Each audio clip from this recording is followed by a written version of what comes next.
یه وقتایی تو زندگی ما احساس میکنیم خدا با ما قهره، فکر میکنیم خدا نمیشنوه، چرا حرفامو گوش نمیکنه؟ خدا هست.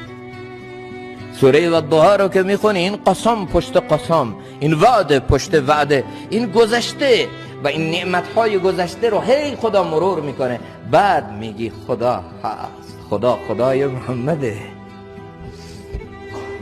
خدا خدای محمده. نبیشو یه جاهایی تو انقطاع وحی گذاشت، چند سبایی براش وحی نفرستاد.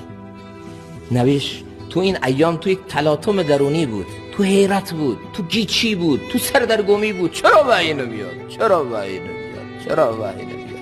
طعنه ملامت میشنید، منتظر منتظر منتظر تا اینکه الله آمد با این پیام: والضحی واللیل اذا سجد.